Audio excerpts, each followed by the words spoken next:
एक बार भगवान विष्णु जी शेषनाग पर बैठे बैठे बोर हो गए और उन्होंने धरती पर घूमने का विचार मन में किया।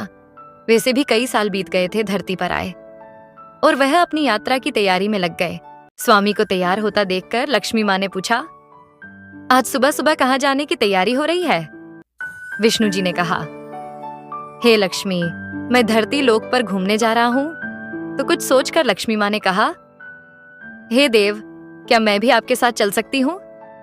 भगवान विष्णु ने 2 पल सोचा, फिर कहा, एक शर्त पर। तुम मेरे साथ चल सकती हो। तुम धरती पर पहुंचकर उत्तर दिशा की ओर बिल्कुल मत देखना। इसके साथ ही माता लक्ष्मी ने हाँ कह के अपनी मनवा ली और सुबह सुबह माँ लक्ष्मी और भगवान विष्णु धरती पर पहुंच गए। अभी सूर्य देवता निकल रहे थे। रात बरसात होकर हटी थी।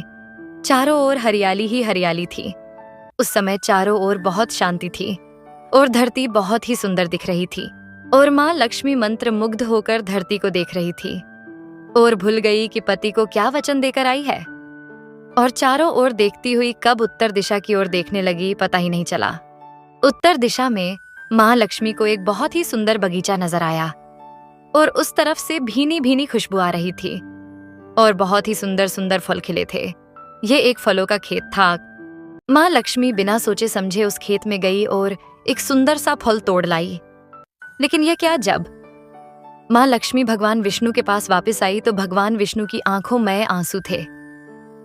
भगवान विष्णु ने माँ लक्ष्मी को कहा कि कभी भी किसी से बिना पूछे उसका कुछ भी नहीं लेना चाहिए और साथ ही अपना वचन भी याद दिलाया। माँ लक्ष्मी को अपनी भूल का पता चला तो उन्होंने भगवान विष्णु से इस भूल की माफी मांगी। भगवान विष्णु ने कहा कि जो तुमने जो भूल की है उसकी सजा तो तुम्हें जरूर मिलेगी। जिस माली के खेत से तुम नए बिना पूछे फल तोड़ा है, ये एक प्रकार की चोरी है। इसलिए अब तुम 3 साल तक माली के घर नौकर बनकर रहो। उसके बाद मैं तुम्हें बैकुंठ में वापस बुलाऊंगा। माम लक्ष्मी ने चुपचाप सर झुकाकर हाँ कर दी। मां लक्ष्मी एक गरीब औरत का रूप धारण करके उस खेत के मालिक के घर गई। घर क्या, एक झोपड़ा था और मालिक का नाम माधव था। माधव की बीबी, 2 बेटे और 3 बेटियां थीं। सभी उस छोटे से खेत में काम करके किसी तरह से गुजारा करते थे। माँ लक्ष्मी जब एक साधारण और गरीब औरत बनकर जब माधव के झोपड़े पर गई तो माधव ने पूछा, बहन तुम कौन हो और इस समय तुम्हें क्या चाहिए? तब माँ लक्ष्मी ने कहा, मैं एक गरीब औरत हूँ।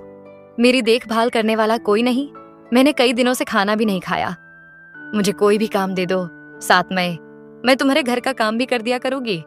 बस मुझे अपने घर में एक कोने में आसरा दे दो। माधव बहुत ही अच्छे दिल का मालिक था। उसे दया आ गई, लेकिन उसने कहा, बहन मैं तो बहुत ही गरीब हूँ। मेरी कमाई से मेरे घर का खर्च मुश्किल से चलता है। लेकिन अगर मेरी 3 की जगह 4 बेटियां होती तो भी मुझे गुजारा करना था। अगर तुम मेरी बेटी बनकर जैसा रुखा सुखा हम खाते हैं उसमें खुश रह सकती हो तो बेटी अंदर आ जाओ। माधव ने मां लक्ष्मी को अपने झोपड़े में शरण दे दी और मां लक्ष्मी 3 साल उस माधव के घर पर नौकरानी बनकर रही। जिस दिन मां लक्ष्मी माधव के घर आई थी उससे दूसरे दिन ही माधव को इतनी आमदनी हुई फलों से कि शाम को एक गाय खरीद ली। फिर धीरे धीरे माधव ने काफी जमीन खरीद ली और सबने अच्छे अच्छे कपड़े भी बनवा लिए और फिर एक बड़ा पक्का घर भी बनवा लिया। बेटियों और बीबी ने गहने भी बनवा लिए और अब मकान भी बहुत बड़ा बनवा लिया था। माधव हमेशा सोचता था कि मुझे यह सब इस महिला के आने के बाद मिला है। इस बेटी के रूप में मेरी किस्मत आ गई है। और अब 2 से 5 साल बीत गए थे, लेकिन मां लक्ष्मी अब भी घर में और खेत में काम करती थी। एक दिन माधव जब अपने खेतों से काम खत्म करके घर आया तो उसने अपने घर के सामने द्वार पर एक देवी स्वरूप गहनों से लदी एक औरत को देखा। ध्यान से देखकर पहचान गया, अरे यह तो मेरी मुंह बोली चौथी बेटी यानी वही औरत है। और पहचान गया कि यह तो मां लक्ष्मी है। अब तक माधव का पूरा परिवार बाहर आ गया था और सब हैरान होकर मां लक्ष्मी को देख रहे थे। माधव बोला, है माँ, हमें माफ कर। हमने तेरे से अनजाने में ही घर और खेत में काम करवाया। है माँ, ये कैसा अपराध हो गया? है माँ, हम सबको माफ कर दें।